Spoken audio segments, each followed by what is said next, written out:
Então, vamos lá. Bom dia a todos, mais uma vez. Hoje a gente vai trabalhar a perspectiva da segurança do paciente no ato anestésico. Então, a gente vai falar de alguns pontos no que se refere ao procedimento da anestesia em si, tá? Então, inicialmente, a gente tem que lembrar que quando a gente falar em anestesia, a gente sempre vai remeter ao significado, né, da anestesia. E a gente sabe que a anestesia, ela tem uma origem, em termos de palavra mesmo, ela é uma... Deixa eu só aceitar alguém aqui. Rapidinho. Ela é uma palavra, tá, de origem grega, e ela vai se originar de duas expressões. Então, quando vocês estudaram, quando a professora Fernanda falou a respeito das tecnologias cirúrgicas, eu acredito que ela tenha falado muito de quando se utiliza o a gente sempre coloca nos termos cirúrgicos, a gente sempre relaciona a questão de negação, de sem, né? Então, a expressão AN, dentro da palavra anestesia, ela refere uma certa privação. E o resto da palavra, né, a enteses, quer dizer privação de sensação. Então, quando a gente se questiona a respeito da aplicabilidade da anestesia, uma das principais finalidades é fazer com que o indivíduo ele não sinta dor. Então, essa privação de sensação, que a gente chama de analgesia, que faz parte de uma das características das anestesias, né, é uma das principais finalidades que eu tenho na realização dos procedimentos cirúrgicos. E aí, eu posso definir que a anestesia, ela pode ser uma perda tanto total quanto parcial, tanto dessa sensibilidade, né, como eu falei, a sensibilidade dolorosa, e em específico da sensibilidade tátil.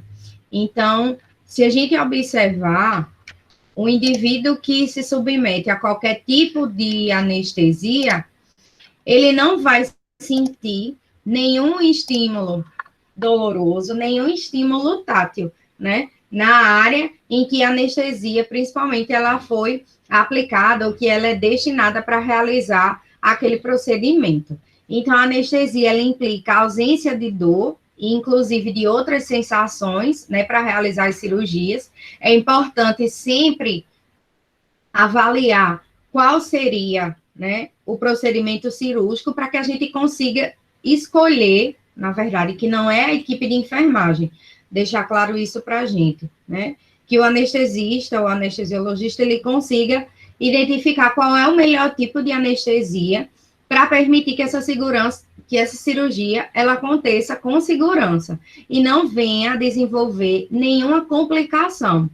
Porque se a gente pegar na literatura, se vocês forem buscar em livros, em artigos científicos, a maioria das complicações que estão relacionadas à anestesia, muitas vezes são complicações que são evitáveis e são preveníveis. São condições que, se eu conseguir controlar toda a fase que a gente diz de manutenção da anestesia, eu consigo minimizar essas consequências no dia a dia do meu indivíduo.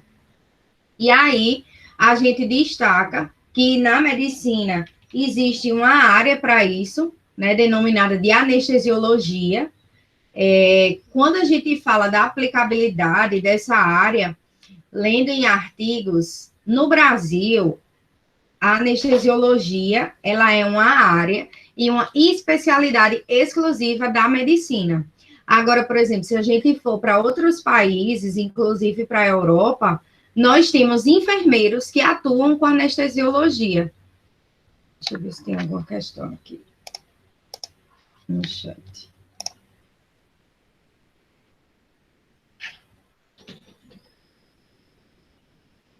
Isso, Fátima colocou aqui, né, que ela recebeu 2 tipos de anestesia, a geral e a RAC, a gente vai falar delas hoje, tá?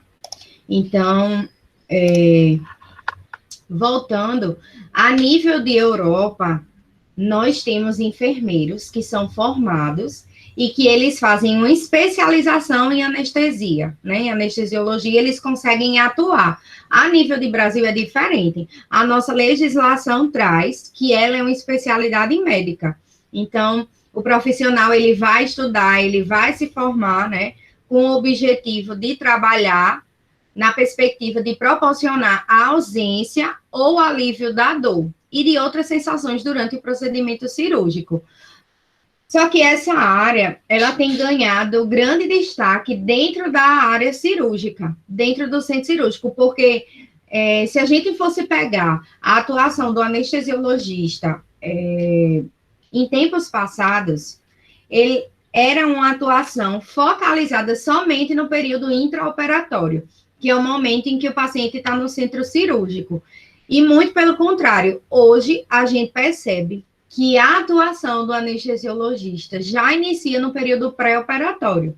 Então, existe o que a gente chama de avaliação pré-anestésica, que é realizada no período pré-operatório, onde vão ser coletados diversos dados que são importantes a respeito do paciente, a respeito do uso de medicação, de doenças pré-existentes que o paciente tenha, para poder escolher qual vai ser o fármaco mais indicado para realizar a anestesia no meu paciente. Então, a anestesia ela não vai iniciar somente dentro do centro cirúrgico, tá? Hoje a gente já tem a possibilidade do anestesiologista já atuando no momento do pré-operatório, né? Aí temos a atuação maior do anestesiologista, né? Que é no período transoperatório ou intraoperatório, que é dentro da sala de cirurgia, que ele vai oferecer as condições para que a cirurgia aconteça sem nenhum risco ao paciente. E depois que a cirurgia finalizar, no pós-operatório, a gente também tem a atuação do anestesiologista, né?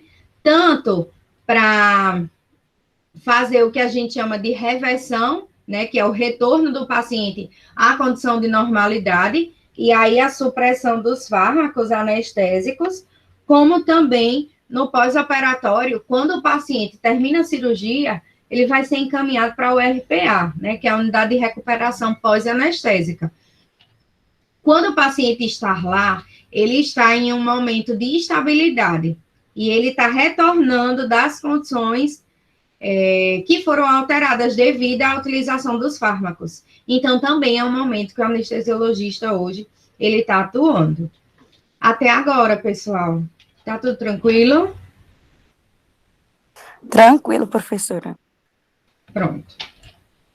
Então, é importante hoje, a nível de Brasil, né, deixar claro para a gente que quem faz a execução da sedação profunda, quem faz os bloqueios anestésicos, né, que a gente chama de bloqueios regionais, a gente vai ver hoje, e anestesia geral é um médico, é uma atividade privativa. Então, assim, nós, enquanto enfermeiros, enquanto técnicos de enfermagem, enquanto instrumentadores cirúrgicos, nós iremos auxiliar o anestesista em alguns pontos que a gente vai ver no finalzinho da aula.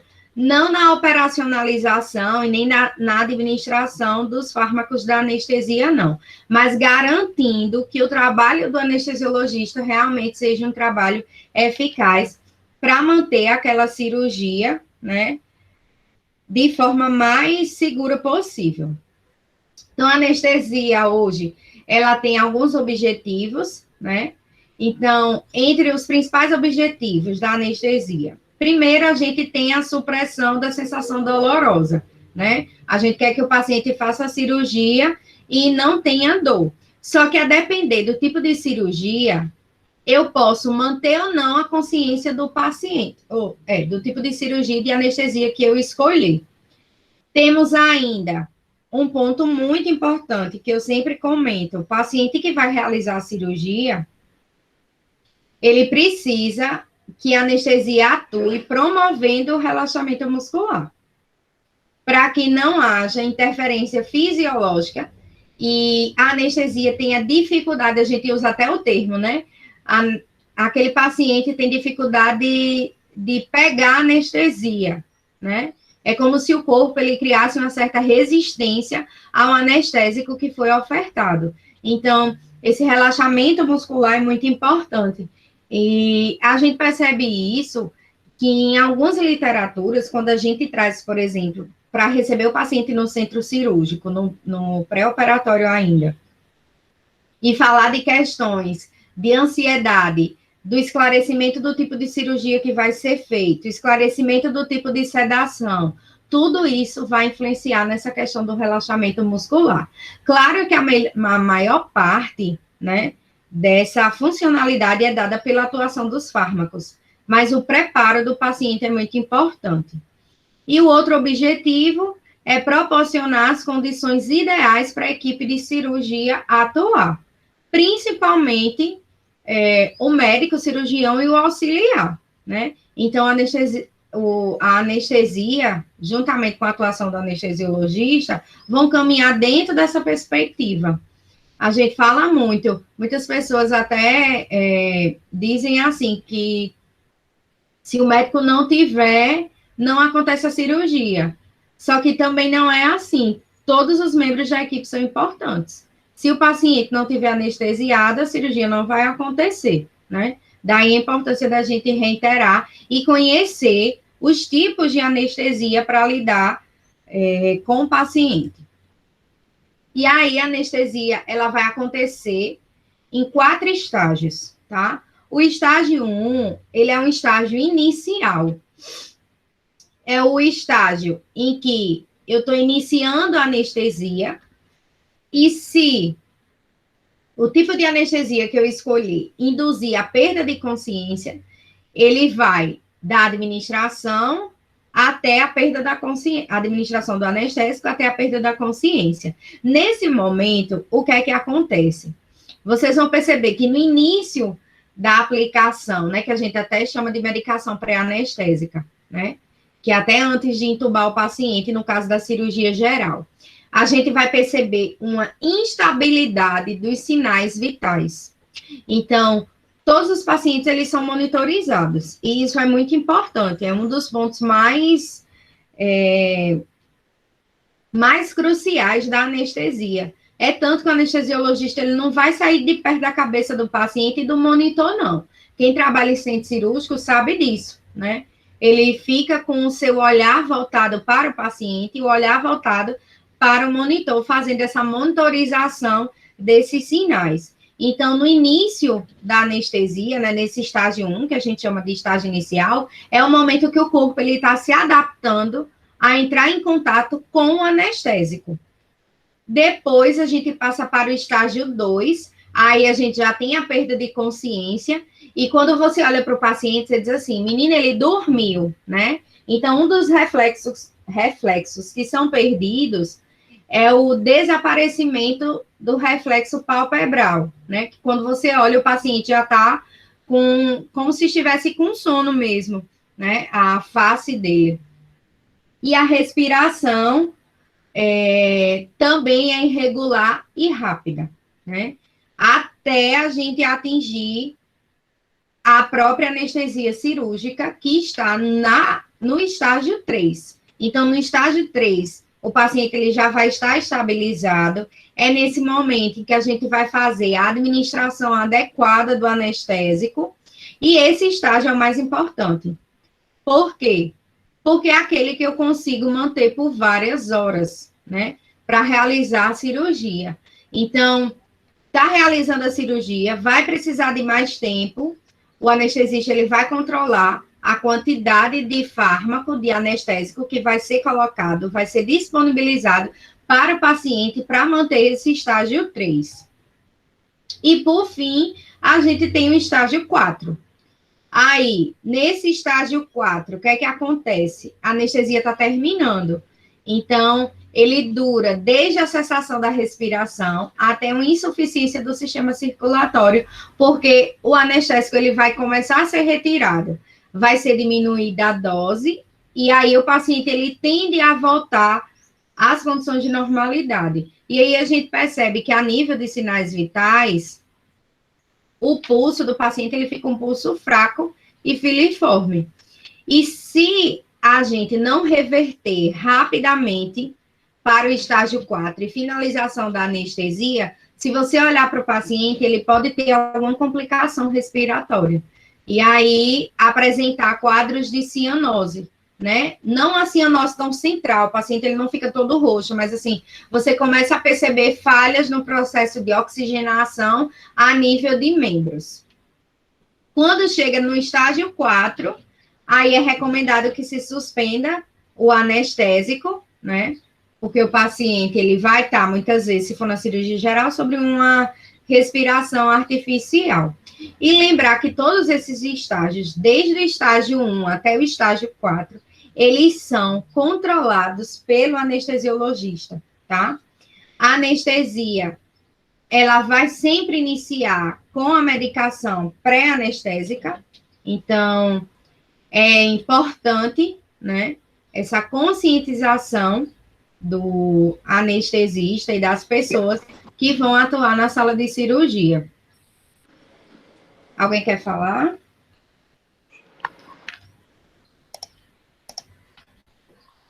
Até agora, pessoal. Por mim tá tranquilo. Então, vamos continuar. Professora, a senhora vai falar sobre os componentes que vai numa injeção de anestesia. Sei lá, de repente tem quais são os componentes Os que tem fármacos. os fármacos, né? Porque eu fiz a extração dos dentes cisos e depois meu cabelo caiu tanto. Eu não sei se isso é normal. Eu ouvi outra pessoa dizendo também, eu fiquei com medo, sério. Eu disse, meu Deus, eu tô com câncer, tô com uma doença. Meu Deus, eu fiquei preocupadíssima, viu? Não se preocupe, não. Pode ser um efeito mesmo do fármaco. A gente vai falar deles, tá? A minha tia, como ela já tinha tomado anestesia, ela disse, não, isso é normal, isso é da anestesia que tu tomou, não sei o que. Aí eu fiquei mais descansada. Mas, meu Mas Deus do deu céu, tudo tô certo assustada. na retirada? Oi?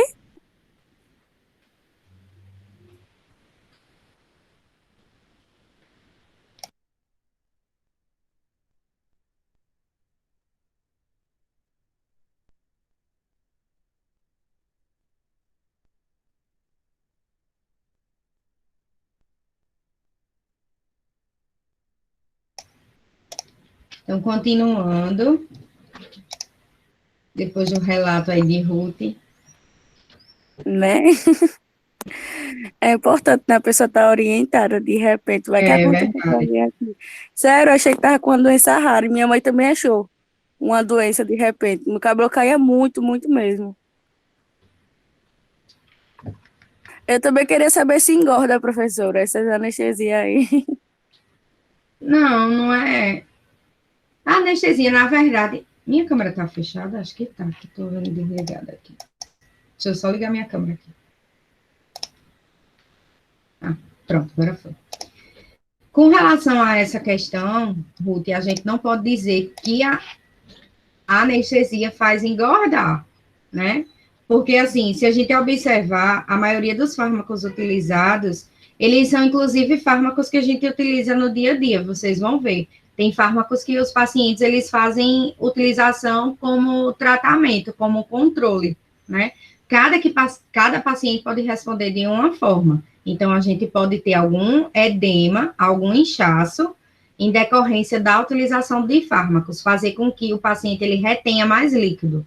Não quer dizer que ele engordou, ele reteve o líquido, mas depois isso vai ser compensado pelo próprio corpo.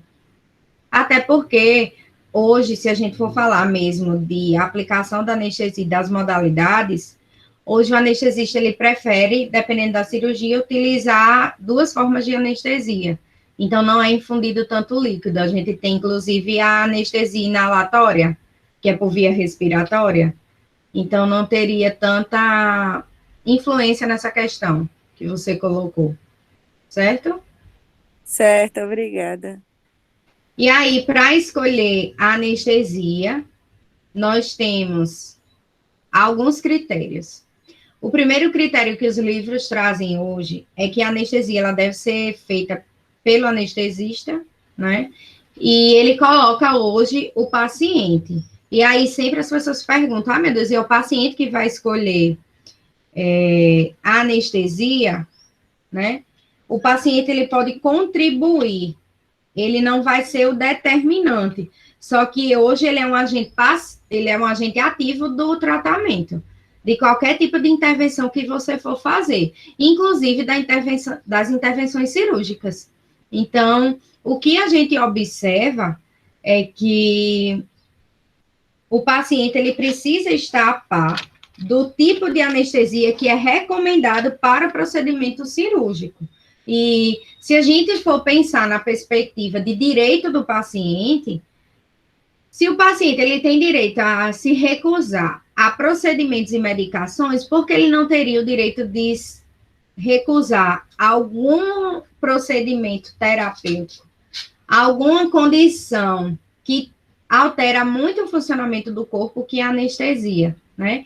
Então, hoje a gente tenta realmente trabalhar dentro de uma perspectiva de fazer com que o paciente ele seja um sujeito coparticipante, né, desse processo. Avaliamos as condições fisiológicas do paciente, esse ponto é muito importante. Algumas literaturas já trazem alguns checklists para que se avalie as condições fisiológicas do paciente. Na verdade, a Sociedade de Anestesiologia, ela tem um índice que ela faz a gradação dos pacientes. De um paciente saudável até um paciente que seria dependente. E aí ele faz o levantamento de todos os dados fisiológicos do paciente. Se é um paciente que fuma, que bebe, se ele tem alguma doença crônica, se na família dele tem histórico de doença autoimune. Então, assim, é uma triagem, né, bastante profunda, mas que todas essas informações, elas podem ser importantes no momento e na escolha da anestesia. Além de tudo, vai ser questionado, né, se o paciente ele já passou por algum procedimento cirúrgico, se ele já entrou em contato com algum tipo de anestesia, se teve alguma complicação. Então, acho que tem algum microfone aberto aí. Deixa eu fechar aqui. Pronto. Então, é importante para o profissional fazer toda essa triagem com vistas a minimizar essas complicações. Avaliar a presença e severidade de doenças coexistentes, né? O paciente tem alguma doença, como é que está essa doença? Está sendo controlada? Está se utilizando medicações? Teve alguma complicação, principalmente em órgãos nobres? Porque a gente vai ver que a anestesia, com a administração dos anestésicos, eles vão ser encaminhados, esses fármacos, para a nossa corrente sanguínea, né? Principalmente se ela for do tipo venosa. E aí, esse fármaco altera as condições de movimentação e de funcionamento dos órgãos. Então, por exemplo, uma das complicações comuns da anestesia. Nós temos pacientes que fazem anestesia, o uso da anestesia geral, e desenvolvem constipação, porque o trato gastrointestinal ele ficou lento com a utilização do fármaco. Então, são condições que eu tenho que sempre avaliar. Então, se você pega um paciente que já tem um problema gástrico, uma gastrite, uma úlcera péptica, ou qualquer outra situação clínica, e você escolhe aquela anestesia, você já sabe que o risco dele desenvolver essa complicação é maior, né? Então, é importante a gente fazer essa avaliação. Avaliamos também a questão da condição mental do paciente, né, e as condições psicológicas. Uma coisa é você realizar o procedimento em um paciente que ele está consciente da necessidade de você realizar aquele determinado procedimento. E aí, quando você tem pacientes que têm a condição mental prejudicada, aí nós temos que buscar as pessoas que vão ser responsáveis, que vão autorizar o procedimento, né, na forma do consentimento, que a gente diz. Existe um termo de consentimento que é assinado para a realização da cirurgia. Importante identificarmos como é que vai ser a recuperação pós-anestesia, né, a depender do tipo de anestesia que a gente escolha, o tipo e duração da cirurgia, que é um dos principais critérios para a escolha da anestesia, né? Quanto mais tempo for necessário dentro do centro cirúrgico, eu tenho que buscar uma anestesia que faça com que o paciente fique na fase de manutenção, que a gente vai ver ainda. Enxergamos ainda que, para realizar as cirurgias, cada cirurgia requer do paciente o que a gente chama de posição cirúrgica, né? Então, a posição cirúrgica, ela vai ser a posição em que a gente vai colocar o paciente para facilitar o procedimento cirúrgico, para que ele consiga visualizar a estrutura anatômica que vai ser operada. Então, dependendo do tipo de posição que a cirurgia requer, a gente também tem um critério, como critério essencial para escolher a anestesia. E as próprias exigências do cirurgião. Então, hoje se conversado com o cirurgião, né, a respeito da questão da anestesia, para ver qual seria a melhor modalidade, tendo em vista todas as informações que foram coletadas, né, do paciente. Até agora, povos. Posso continuar? Pode continuar. Espera aí que eu vi uma questão aqui. Tranquilo, professora, mas exatamente sobre o tratamento dentário, o dentista não aplica anestesia? Suliman, só que no caso do dentista, é o que a gente chama de bloqueio, tá? E aí, que é um bloqueio local. A pessoa que vai fazer o procedimento odontológico, ela não faz uma anestesia geral, né? Que induz a realização de procedimentos invasivos, como a intubação. Então, dentro da legislação do dentista, aí é igual se a gente fizer a comparação hoje que o dentista ele faz a harmonização facial, né? Que utiliza também de fármacos específicos, né? De substâncias químicas. Nessa condição de tratamento dentário, o dentista ele está apto para realizar a anestesia. A gente diz anestesia porque o termo está relacionado à supressão da dor, mas ele é um bloqueio, é uma injeção local. É como se fosse as injeções intramusculares que a gente faz, só que o bloqueio é feito a nível de nervos, né? Para que o paciente ele não sinta dor durante o tratamento dentário, tá? Que acho que foi o que aconteceu com o Ruth, né? Sim. Mas, professora, para endoscopia, eu acho que eu tomei uma geral, que eu apaguei mesmo. Foi? Venosa, foi? Foi. Menina, tipo, eu fui, aí eu disse, só quero ver se eu vou dormir mesmo. Tipo, foi a primeira vez, né? E eu tava com o olho bem aberto assim e tal. Daqui a pouco eu... E é rápido, né? Como assim? Eu apaguei assim, hã? Eu não lembro nem como foi que eu me levantei daquele leito, não. É muito rápido. Então, hoje, a gente classifica a anestesia em alguns tipos. Então, um dos tipos mais comuns, né, que a gente fala muito, comenta muito, é a anestesia do tipo geral. E aí, essa anestesia do tipo geral, ela pode ser hoje de 3 tipos. Ela pode ser geral do tipo inalatória, ela pode ser geral do tipo venosa total, porque antes a gente falava só assim, anestesia geral, ela pode ser inalatória ou intravenosa. Hoje a gente já tem 3 modalidades. A anestesia geral, ela pode ser inalatória, ela pode ser venosa total, ou ela pode ser balanceada. Na anestesia balanceada, então, deixa eu só olhar aqui como é que eu especifiquei aqui. Depois eu volto. Depois eu especifico a inalatória, a venosa e a balanceada. Então, são as 3 modalidades da anestesia geral. A anestesia regional, ela pode ser aplicada em alguns locais. Então, nós temos a anestesia regional, que também utiliza-se o nome, né, de peridural.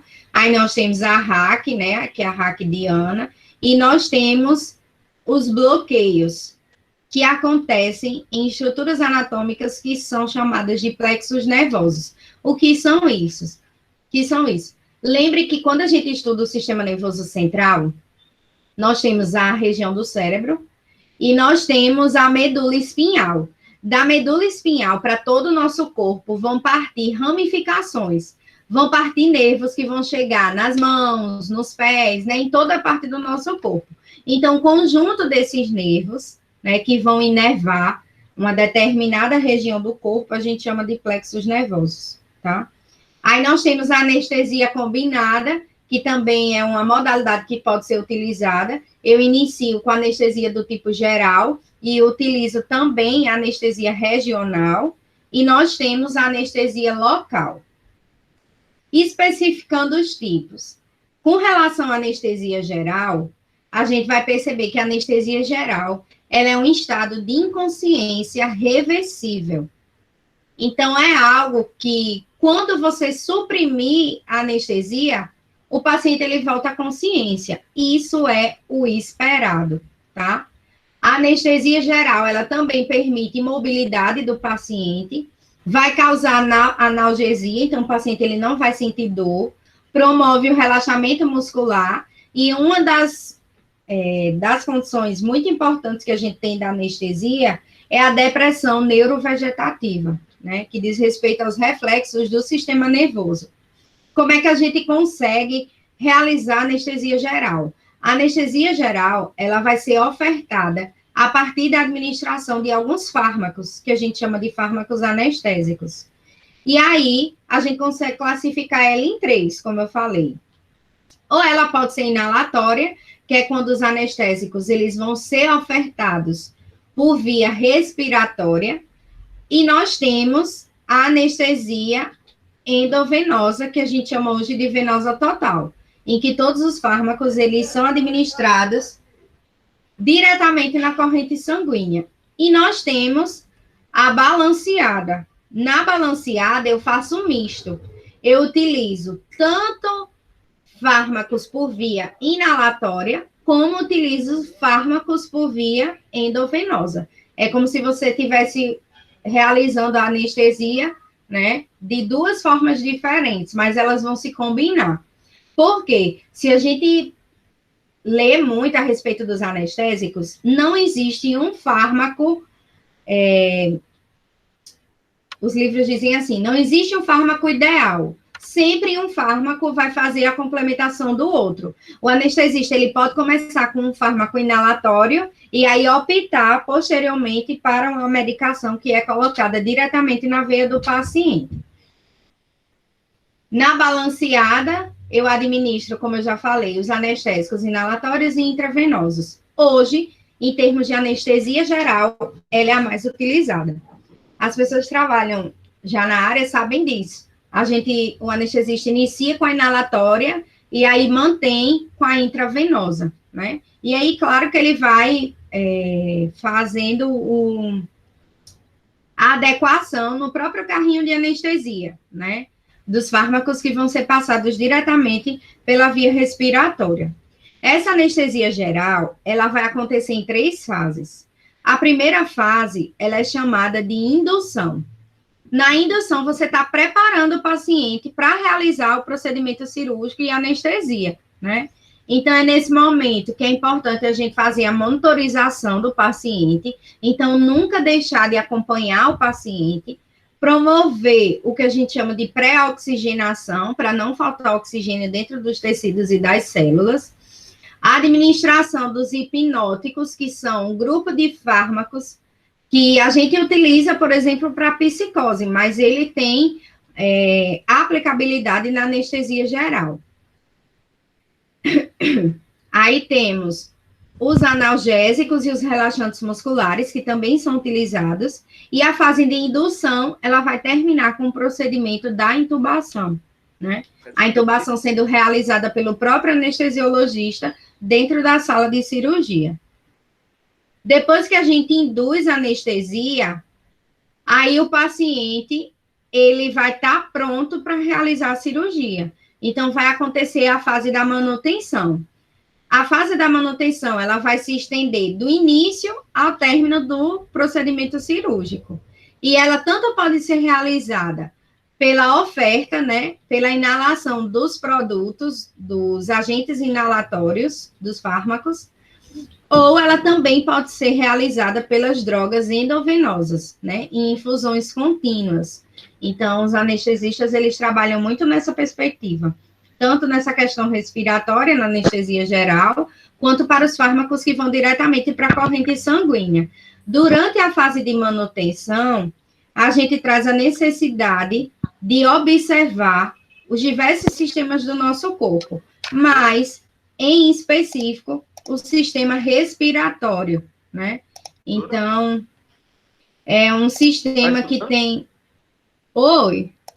Tem alguém falando? Sou eu. Tá escutando? Agora eu tô, diga aí.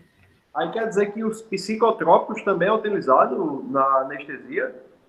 Tem alguns que sim. Eu vou mostrar para vocês. Tá certo. Valeu. Inclusive, medicamentos para dor, né? Já que a gente viu, por exemplo, que nós precisamos suprimir a dor. Por exemplo, tem anestesistas que utilizam morfina, tramal, são medicamentos já opioides, né? Mas que também têm aplicabilidade no centro cirúrgico, tá? Como eu falei, como a gente não tem um fármaco ideal, então, o que é que o anestesista, ele se preocupa? Em escolher fármacos para que eles consigam atingir aqueles objetivos que eu coloquei da anestesia, de suprimir a dor, de promover inconsciência, de dar sonolência, entendeu?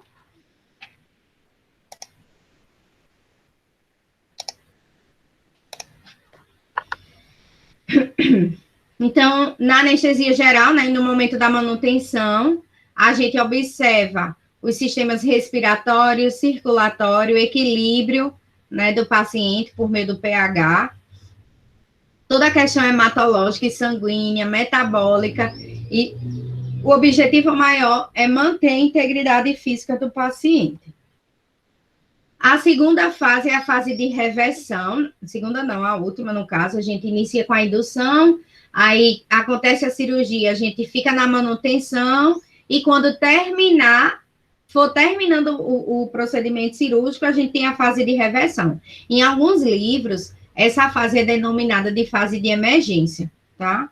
Então, quando é que essa fase vai iniciar? Quando o paciente está voltando, ele está emergindo da anestesia. E ela vai finalizar quando o paciente está pronto para sair da sala de cirurgia, né? O da SO. Existem dois procedimentos que na anestesia geral são muito importantes. Então, toda vez que eu for intubar o paciente, eu intubo ele na primeira fase, ou seja, na indução. E quando termina a cirurgia, eu vou fazer o procedimento contrário à intubação, que é a retirada do tubo, é a extubação. A extubação vai acontecer na última fase, que é a fase de emergência ou de reversão. Os fármacos que são utilizados, tá? Então, por via inalatória, existem outros, tá? Esses são os mais comuns. Um muito utilizado é o óxido nitroso, que está aqui embaixo, que a gente diz até assim. Quando vai iniciar a anestesia, é colocado na máscara um cheirinho para o paciente ir deprimindo o sistema nervoso central e ter aquela sensação de sonolência. E nós temos a família, que a gente chama a família dos fluораnos, né? Então, se a gente observar, tudo termina em fluorano aqui, ó. Metoxfluorano, desfluorano, sevofluorano. Temos o alotano. São fármacos que são ofertados por via respiratória, né? Fazem parte da anestesia geral do tipo inalatória. A anestesia geral do tipo endovenosa, tem alguns fármacos aqui que vocês com certeza já viram falar. Aí nós temos o tiopental, a ketamina, que é bastante utilizada, o midazolam. O midazolam, ele tanto é utilizado muito no centro cirúrgico, mas até na própria unidade de terapia intensiva, né? Para permitir que o paciente, por exemplo, fique sedado. Ele é utilizado como um fármaco sedativo. Aí nós temos o Propofol, que sempre foi muito falado na morte de Michael Jackson. Lembra que foi um fármaco que ele fazia uso rotineiro, né, dessa medicação, que causava um estado de relaxamento. Só que ele tem uma potência muito grande essa medicação. Dentro do centro cirúrgico, por exemplo, se o Propofol ele for utilizado, nós temos uma bomba de infusão específica para o Propofol, que é uma bombinha de infusão verde, tá? É diferente das outras bombas de infusão. E nós temos ainda por via endovenosa a morfina. A morfina, ela é um opioide, ela é um analgésico, ela é um fármaco utilizado para dor, mas que também pode ser utilizado para anestesia geral. E aí a gente... Sossega-leão, que o pessoal usa, que é chamado de sossega-leão, né? No caso, é uma combinação de medicações, né? Isso. Que é para é a combinação de medicações, de relaxantes musculares, com medicamentos que vão suprimir a dor. Na questão da cirurgia, também pode ser utilizado esse sossega-leão que o pessoal usa? A gente não fala assim de sossega-leão, a gente fala de fármacos anestésicos que vão induzir a inconsciência e promover o relaxamento. É que eu não sei quais são as combinações deles, entendeu? É por isso que porque quem vai decidir as combinações é o anestesiologista, a partir da condição do paciente. Então, a gente não tem como dizer, essa cirurgia você vai sempre utilizar essa e essa medicação. O que a gente estuda são os grupos de medicação, as medicações que podem ser inalatórias e endovenosas. A partir da condição, por exemplo, aqui eu estou trazendo, a literatura traz como endovenosa a morfina, mas se for um paciente que já faz uso de morfina, eu não vou poder utilizar, se for um paciente oncológico, porque a morfina não vai surtir efeito para o que eu quero, para fins de anestesia, porque o próprio corpo dele já vai estar acostumado com a substância química da medicação. Então, lembra que eu falei que o anestesista, ele faz todo esse levantamento dos fármacos que são utilizados, se tem alguma doença, é com o intuito realmente de identificar qual é o fármaco mais eficaz. Tranquilo, gente? Por mim, tranquilo. Respondi a pergunta, é o N, é? Acho que é. Sim, tranquilo. Obrigado. Você fala muito bem, viu? Amando a aula. Tá, obrigada.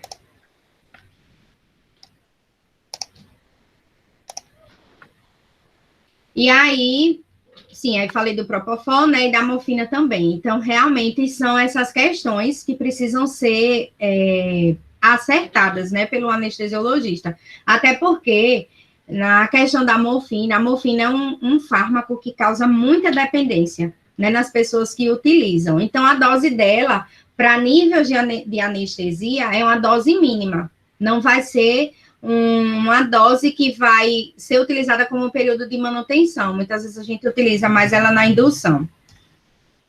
Aí nós vamos, então, finalizamos de anestesia geral. Então, só recapitulando, a anestesia geral, ela pode ser do tipo inalatória, ela pode ser do tipo venosa total e ela pode ser do tipo balanceada. Na balanceada, o anestesista ele vai fazer o uso de fármacos inalatórios e das medicações endovenosas. E aí a gente vai para os bloqueios regionais, que também são conhecidos como anestesia espinhal. Esses bloqueios regionais, que a gente chama de anestesia regional, qual é o meu objetivo? É fazer anestesia para que eu perca a sensibilidade, isso é um estágio reversível, tá? Nada é irreversível. E eu faço a administração de um ou de mais fármacos anestésicos, a fim de bloquear ou anestesiar a condução do impulso, né? A condução nervosa a uma parte determinada do corpo. Então, eu quero que naquele local ele não sinta dor. Por exemplo, eu vou fazer uma cirurgia ginecológica. E aí vai ser realizada a técnica um bloqueio regional utilizando a anestesia raquidiana. Então, eu vou suprimir a sensação dolorosa e aí naquela área a paciente não vai sentir nenhum estímulo, tá? As anestesias RAC e a peridural também são... Uma que sentiu. Oi? Mas teve uma que sentiu nessa parte ginecológica. Sentiu e teve que colocar mais um pouquinho. Isso. medicamento. A dose, ela é ajustável. Começou a mexer um pouquinho da perna, involuntário, Isso. né? Aí a médica disse, olha, ajeita aí o negócio. Não tem relatos mesmo de pacientes, né, no centro cirúrgico, foi aquilo até que eu disse, da dificuldade que as pessoas dizem assim, a anestesia não pegou, né? Então, olhe como é importante o anestesista, ele trabalhar dentro dessa perspectiva. Então, ele nunca pode trabalhar com doses padronizadas. É tanto que, se a gente olhar, eu sempre que ia para o centro cirúrgico, eu sempre ficava observando muito o anestesista. E ele faz a relação da dose do anestésico, incluindo o porte do paciente e o quilo do paciente, né? Então, é proporcional. Eu não posso padronizar os fármacos e a quantidade de medicações que vão ser utilizadas. Vai depender de paciente para paciente. Por exemplo, se a gente for falar de fármacos endovenosos, se o paciente tiver algum prejuízo a nível de circulação, a dose mínima pode não ser uma dose eficaz, e aí precisar do aumento, né? Ou trazer o caso que Michele trouxe, não estiver suprimindo a dor e a paciente ainda estiver sentindo, né? Algum estímulo tem que ser testado, né, na paciente, é tanto que os anestesistas, Mas nesse eles caso fazem... ela não falou, sabe? Mas Só foi o ele estímulo mesmo observou, né? na hora da cirurgia, foi o estímulo lá da perna e a médica disse, olha aí, ajeita aí, o anestesista. Por isso que o anestesista, ele tem que estar realmente em observação direta, né? A respeito dessa questão da anestesia. Eu tô vendo que a André botou alguma coisa, deixa eu dar uma olhada. Quando estagiei no trauma, tinha apenas um anestesiologista para todas as salas. Minha Nossa Senhora. É complicado, viu? Eu sei que eu tive um exemplo, assim, no centro cirúrgico, de uma questão voltada para essa questão da anestesia, que eu nunca vou esquecer. Na verdade, eu só soube, eu acho que até, não lembro quem já teve aula comigo, eu acho que eu já comentei. Mas eu vou comentar de novo, porque tem gente que não teve aula comigo de anestesia. E eu lembro que meu estágio com os alunos é na clínica cirúrgica. E aqui em Natal também era na clínica cirúrgica. E quando eu cheguei lá, tinha uma paciente, para vocês verem a importância da anestesia. Tinha uma paciente em estado vegetativo há 4 anos. E toda vez que a gente chegava perto da paciente, as técnicas de enfermagem diziam assim, professora, não vamos deixar seus alunos com Dona Dalva, não, ainda lembro o nome dela. Aí eu disse, por quê? Aí ela disse, não, porque ela é uma paciente que ela tem...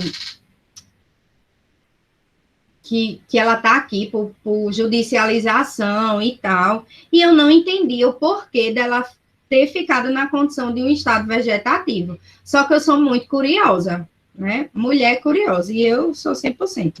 E eu queria saber o porquê dela estar naquele local, porque eu passava um grupo, passava outro, e tipo, a mulher, ela... ninguém deixava eu ficar com essa paciente. Eu disse, eu vou falar com a técnica de enfermagem. Aí, quando eu questionei a ela, ela disse, olha, professora, essa paciente está aqui, porque a família entrou com um processo judicial contra o hospital universitário daqui, por uma intercorrência que aconteceu no centro cirúrgico. Aí eu disse, aí a recomendação é que somente os profissionais do hospital, eles tenham acesso ao paciente, não faça nenhum procedimento. Aí eu disse, vale, Nossa Senhora, o que foi que aconteceu no centro cirúrgico? Aí ela disse, olha, a senhora vai ler no prontuário. Eu disse, tá certo. Quando eu peguei um prontuário, acho que era assim, umas 4 folhas de tudo que tinha acontecido na sala de cirurgia. Em resumo, o que foi que aconteceu? A mulher tinha ido fazer uma cirurgia de colestectomia. Olha para vocês visualizarem a gravidade do caso. Ela era vereadora em um interior aqui e conhecia o médico que estava operando no Hospital Universitário de Natal. E ele arranjou essa vaga para ela. Ela tinha plano de saúde, mas como confiava no médico, na equipe, resolveu fazer o procedimento cirúrgico lá. Durante a cirurgia, o carrinho de anestesia desconectou. A mulher teve várias paradas, as pessoas não perceberam, continuaram operando a mulher, e ela ficou com um trauma a nível do sistema nervoso central, e ela ficou totalmente debilitada. Então, ela comia por sonda, ela estava com sonda vesical de demora, ela não se movimentava mais. Então, a própria família, né, entrou com um processo contra o hospital, ganhou a causa, eles pagaram uma bolada para a família, que claro que isso não reverte a condição da mulher, né? Mas é só para a gente se atentar que quando a gente fala dessa questão da anestesia, a gente coloca muita responsabilidade no anestesista, né? E não é, toda a equipe respondeu.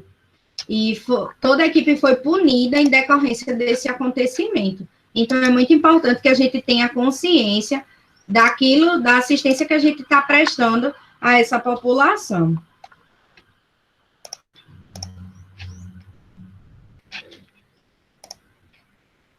E aí, retornando... Professora, quando eu estagiei no trauma, por ter apenas um anestesiologista para todas as salas, eu estava assistindo uma cirurgia e a anestesia tinha passado do rapaz. Aí o médico estava cutucando e ele gemendo de dor. Aí chama o anestesiologista, eita, ele está em outra sala. Aí teve que esperar. Enquanto isso, o paciente ficou lá gemendo de dor, até a boa vontade do anestesiologista ir lá para poder aplicar novamente. Minha Nossa Senhora. Foi horrível, horrível. Eu sofri junto com o paciente. Eu acredito.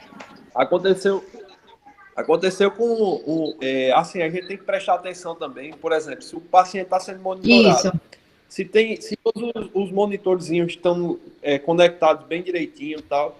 Aconteceu o que eu vi lá no estágio também, que tinha um paciente que tinha desconectado e aí começou a apitar o cardiograma, né? O monitor cardiograma. Aí começou a apitar. Aí a menina foi e disse, pronto, esse aqui já foi embora, um senhor, sabe? Esse aqui morreu, né? Aí começaram a fazer os protocolos, foi lá no pé, aí foi, verificou e tal, e foi embora. Aí quando daqui a pouco eu cheguei lá e coloquei o dedo para ver, eu disse, ei, vem cá, dá uma olhada aqui, eu acho que eu tô sentindo um pulso aqui. Aí a menina disse, o homem tá vivo.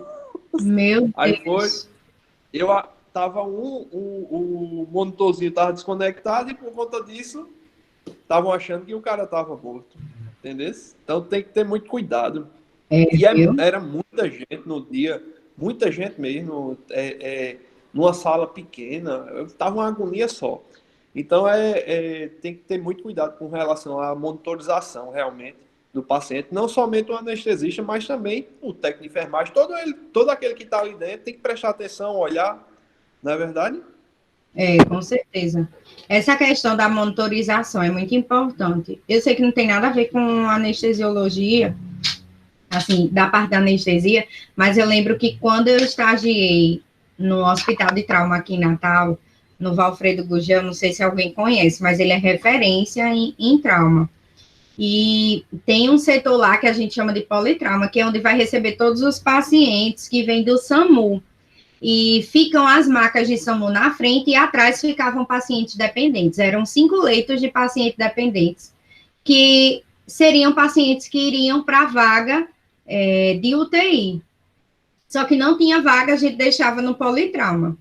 E eu lembro que a minha supervisora, quando eu chegava, ela dizia assim, eu vou me embora, eu deixava o setor na minha mão, e eu ficava meio ansiosa, porque estava no último período do curso de enfermagem, mas eu não era enfermeira ainda, né? E eu ficava angustiada, porque sabiam que eram pacientes graves, que estavam entubados e que não tinha essa monitorização que o Eni está falando. E o que é que acontecia? Às vezes a gente estava na bancada, teve um dia que eu estava na bancada escrevendo, aí a técnica olhou para mim e disse, o paciente morreu. Eu disse, o quê? Aí ela disse, o paciente morreu, vamos preparar o corpo? Eu disse, menina, que paciente? E a marca do SAMU assim, né, na frente. Aí eu disse, não, mulher, onde é que tu tá vendo isso? Ela disse, vamos lá. Quando a gente chegou, realmente a paciente tinha tido uma parada, como ele não estava monitorizado, a gente não viu, e ele já a parada tinha sido tão grave que tanto ele tinha estava todo urinado e tinha defecado. Então, assim, essa condição de monitorização não tem como a gente acompanhar o paciente só no olho. Então, um anestesista, nessa condição que a Andrea trouxe, um anestesiologista, para dar conta de um centro cirúrgico todinho, e se não tiver monitorização, vai ser mais difícil ainda o trabalho deles, né? Então, essa monitorização vai fazer parte também da enfermagem, né? Dos outros profissionais. Mas voltando aos bloqueios, né? Então, a raquianestesia, ela é um bloqueio que acontece na região subaracnoide, né? Que é uma das partes da medula espinhal. E aí, o líquido, né? O anestésico, ele vai ser colocado no espaço que a gente chama de subaracnoide. A gente tem que lembrar que dentro da medula espinhal passa um líquido que a gente chama de líquido cefalorraquidiano, que é esse LCR, ou a gente chama ele de líquor. Então, o anestésico, ele fica depositado lá. E aí, como o nosso sangue circula dentro do corpo, o líquor, ele faz um processo de circulação. Ele vai circular do sistema nervoso central para a medula e da medula para o sistema nervoso central. Então, eu preciso ofertar um anestésico para que, a nível de circulação, ele consiga levar a quantidade de anestésico capaz para suprimir o estímulo doloroso naquela área. Então, se a gente for falar em termos de aplicabilidade, a raquianestesia, ela vai ser indicada em cirurgias de abdômen e principalmente em cirurgias de extremidades inferiores. Inclusive, a gente já tem hoje, né? Tem hoje não, é muito utilizada a RAC para as questões obstétricas, né? Para o parto cesariana. E aqui eu coloquei o parto vaginal, porque algumas mulheres fazem bloqueios para não sentir dor, né? No momento do parto, mas isso aí precisa ser colocado juntamente com o anestesista, para ver se eles vão fazer. O que realmente eles fazem, ou vai para a cesariana fazer o parto, ou faz o parto natural normal. Nesses bloqueios regionais, como a medicação ela é colocada diretamente em contato com o líquido, a gente não precisa ofertar grande quantidade de anestésico para que seja produzido um bom efeito da anestesia. E se a gente for observar, por exemplo, a anestesia geral, que foi o primeiro tipo que a gente falou, há maior risco da anestesia geral resultar em complicações para o paciente, porque o fármaco ele vai ser expandido para todo o resto do corpo, se for na endovenosa, né, por meio da circulação. Então, existem algumas vantagens desses bloqueios regionais. Se a gente for falar de risco de intoxicação, é muito baixo. Na verdade, é próximo de zero, porque eu não preciso colocar uma grande quantidade de anestésico. Ela tem baixo custo e é um procedimento altamente seguro. A grande desvantagem da RAC, as pessoas que já passaram e referem isso, é a cefaleia pós-RAC, né, que a gente chama de cefaleia pós-punção. Então, o orifício que é feito no momento da punção, se houver extravasamento de líquido, se o líquido sair para o espaço, né, das meninges da medula espinhal, a mulher, ela sente muita dor de cabeça. E existem relatos, eu até li um artigo que tem mulheres que, por exemplo, passaram pela raquianestesia e ainda com anos, ainda sentem efeitos da cefaleia pós-RAC. Então, na raquianestesia, o que se evita é fazer várias punções. O ideal é que na primeira punção, à medida que ele vai transfixando as estruturas da medula espinhal para atingir o espaço onde está o líquido, ele consiga, com uma punção, fazer o depósito do anestésico. Aí nós temos o bloqueio regional, que pode ser chamado de peridural, epidural ou extradural, onde o anestésico ele vai ser colocado, como mostrado na figurinha aqui, né? Entre o ligamento amarelo e entre uma membrana chamada de dura mater. Também tem indicação para cirurgias abdominais, parto vaginal, cesárea, cirurgias ginecológicas, urológicas, cirurgia plástica do abdômen, né? E de extremidades inferiores. Então, mostrando a inserção do catéter, né? E a agulha. E é a partir da deposição do anestésico nesse espaço em que a gente vai conseguir suprimir a sensação dolorosa. Temos o bloqueio caudal, que ele é um tipo de bloqueio regional, só que ele não é utilizado muito em adultos, ele é mais utilizado em crianças, e ele vai direto no osso sacral, né? Tá mostrando aí para vocês a delimitação, né? É diferente da técnica realizada na região lombar, né? Com relação à questão de insucesso, é uma técnica que não tem tanto risco. A gente trabalha com 5 a 10% de insucesso para anestesiologista que utiliza essa técnica. A literatura traz que é uma técnica de fácil utilização, então ela é recomendada em procedimentos pediátricos, né? Principalmente para crianças que vão realizar algum tipo de procedimento ou cirurgia na região do períneo ou dos membros inferiores, tá? Então, não é uma realidade muito de centro cirúrgico geral, né? Mas quando a gente tem essas especificações pediátricas. E aí, nós temos também a anestesia do tipo local, né? A anestesia local é para um procedimento de menor complexidade. Então, o próprio nome está dizendo, se é local, o meu anestésico, ele vai ser infiltrado, ele vai ser colocado naquele determinado local, né? Não vai para o corpo todo. Então, dependendo do local que a gente quer promover a analgesia e a supressão, né, do estímulo doloroso, tanto a anestesia local, ela pode ser feita do tipo tópica, né, por infiltração. Espera aí que tem gente entrando.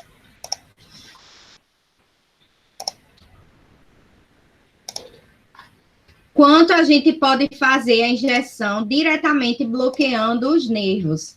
Então, por via tópica, onde é que a gente faz anestesia local, né? Que foram os exemplos que vocês trouxeram. A gente faz na região nasal, na região da boca, na árvore traqueobrônquica, na região do esôfago, no trato geniturinário. E as infiltrações, elas são feitas por via intramuscular, né? Que é ofertado uma injeção de fármacos que vão suprimir a dor. Lembrar, quando a gente fala de infiltração, uma coisa importante destacar. A infiltração não é utilizada só para anestesia local, não. Por exemplo, tem pacientes que têm dores crônicas, vamos supor, pacientes que têm crises de coluna, né? Tem alguns que fazem infiltração, ou pacientes que têm dores em estruturas ósseas, né? Tendinite, bursite, eles também fazem uso de infiltração, mas aí é como um tratamento medicamentoso e não como anestesia local, tá? Dos fármacos de anestesia local, a gente vai destacar 3. Esse primeiro é muito conhecido por vocês, que a gente chama de lidocaína, que é a xilocaína, a 1% e a 2%. Então, a lidocaína é muito utilizada. Deixa eu ver aqui uma situação. Então, lá no centro cirúrgico, em algum setor, e vai ser feito um acesso venoso central. Ele vai utilizar diretamente na região do acesso. Não sei se vocês já viram que eles fazem... Primeiro, eles colocam o anestésico, né, por meio de punção mesmo, na agulha, eles furam no local em que vai ser inserido o catéter. É um tipo de anestesia local para que o paciente ele não sinta dor, né? Aí nós temos a ropivacaína e a buvicaína. A mais utilizada é a xilocaína, né, que a gente utiliza o nome de lidocaína, o termo científico. E aí, depois que a anestesia é feita, né, escolhemos o tipo de anestesia, qual era melhor para a cirurgia, a geral, a local, era só um bloqueio. Vai chegar um momento em que essa anestesia ela vai cessar. O interessante é que a anestesia ela não se mantenha, né, que a gente consiga fazer o processo de reversão. Então, esse processo de regressão, ele é um processo dinâmico que já inicia na própria SO, tá? E ele vai acontecer após você cessar a utilização dos anestésicos. Parou de ofertar os fármacos, vai acontecer a regressão da anestesia. E ele deve ocorrer, né, ele deve permitir que o paciente que estava inconsciente volte à consciência. nós temos 3 momentos de regressão da anestesia, porque esses momentos vão estar diretamente proporcionais ao tempo de regressão da anestesia. Então, nós temos a regressão imediata, a intermediária e a tardia. Na imediata você parou de dar o anestésico, o paciente ele volta à consciência. E aí ele começa a retornar todos os outros reflexos. Então, se ele estava respirando com a utilização de algum aparelho, né, do tubo, você fez extubação, ele vai voltar ao reflexo das vias aéreas. VAS aí é via aérea superior, tá?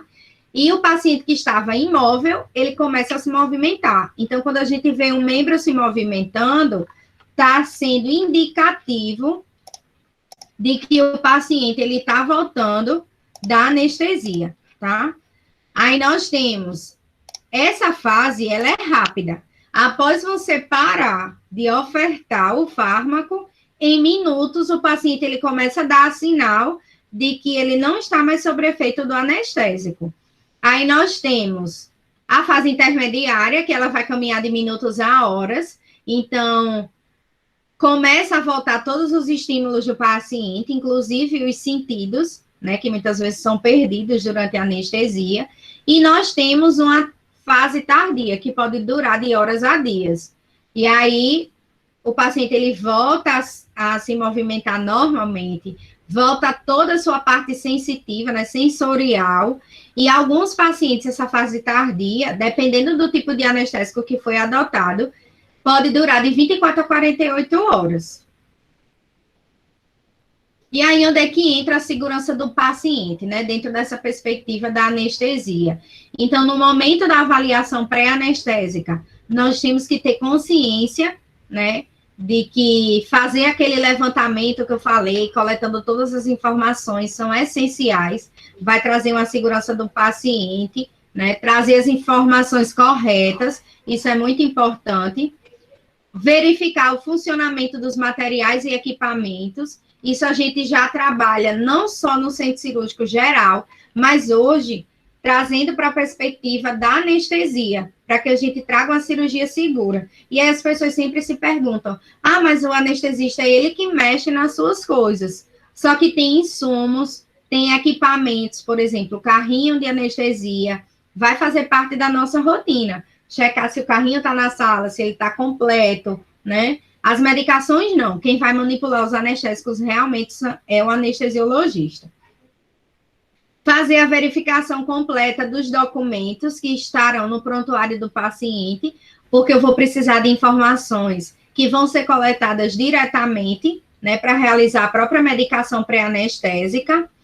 Auxiliar na monitorização, isso a gente falou muito na aula de hoje, como é importante a gente manter os parâmetros durante o período intraoperatório, enquanto o paciente estiver na mesa de cirurgia, a gente está monitorizando para ver se aquele anestésico ele também não tem um efeito danoso para o meu paciente.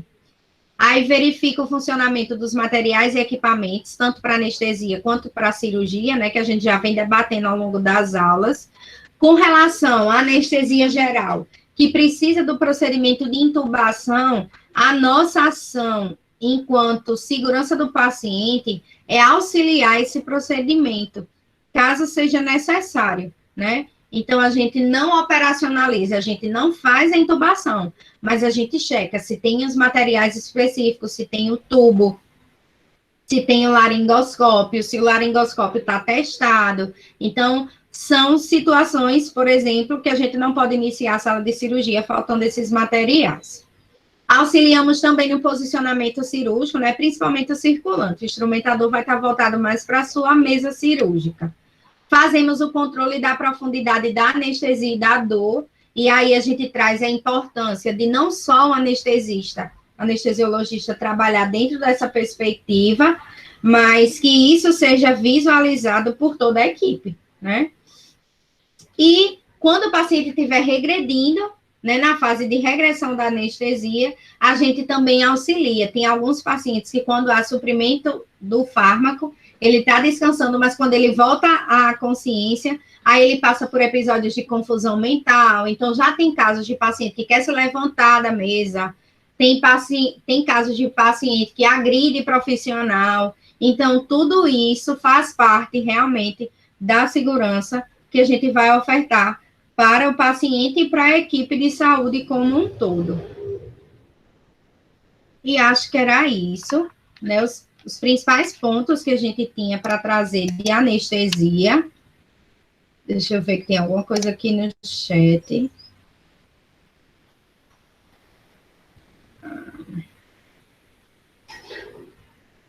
Certo, Helene, vi agora. Tá aí a...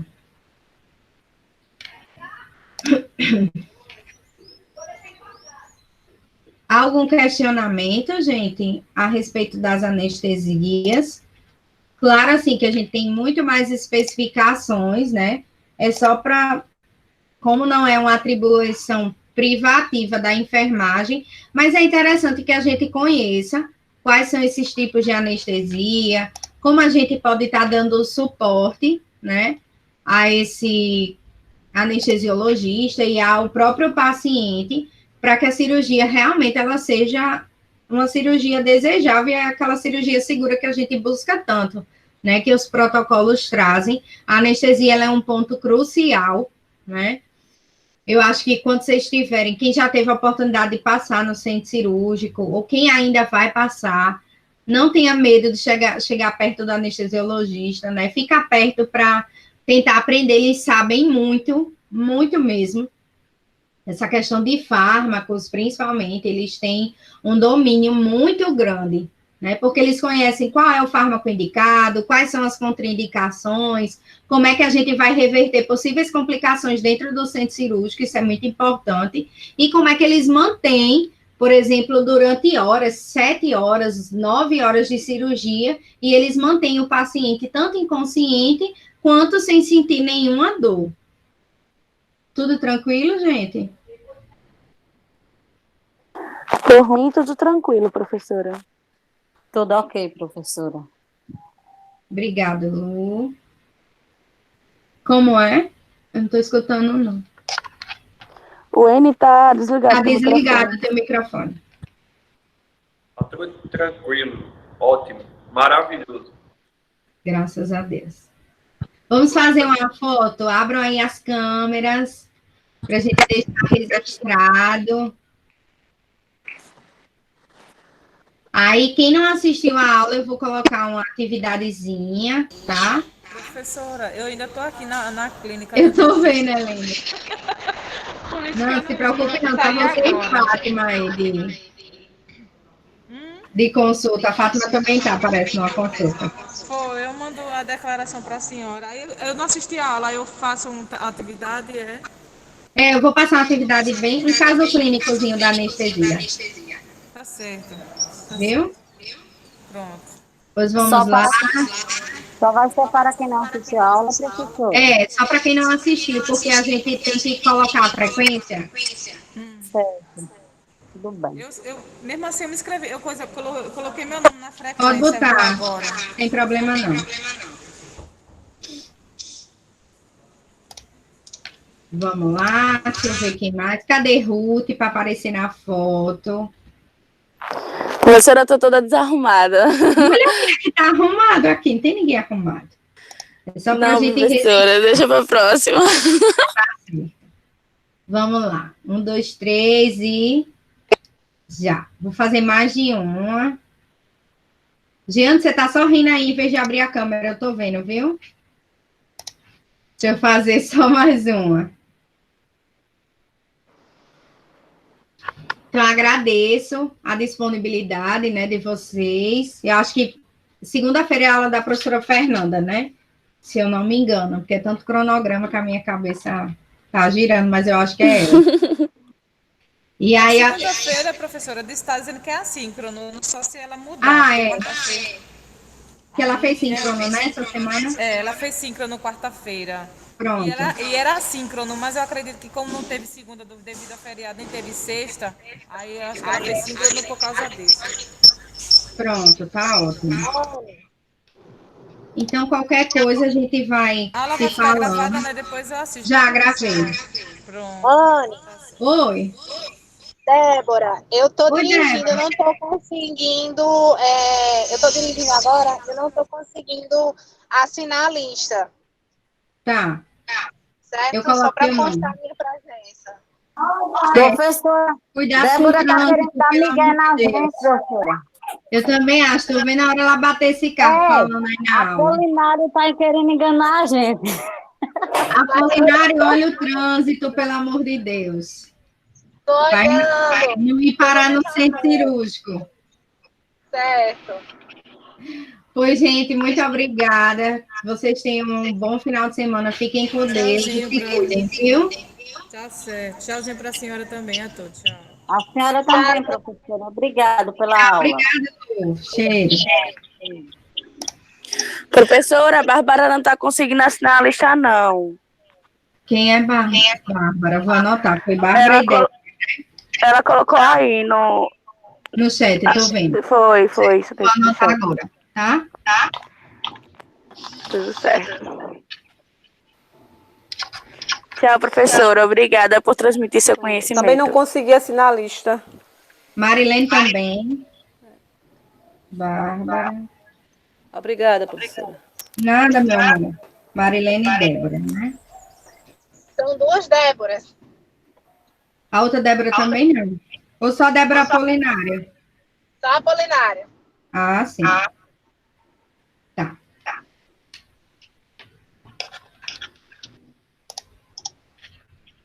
Tchau, povos. Tchau, professora. Bom dia. Tchau. Bom dia, Bom dia. pessoal.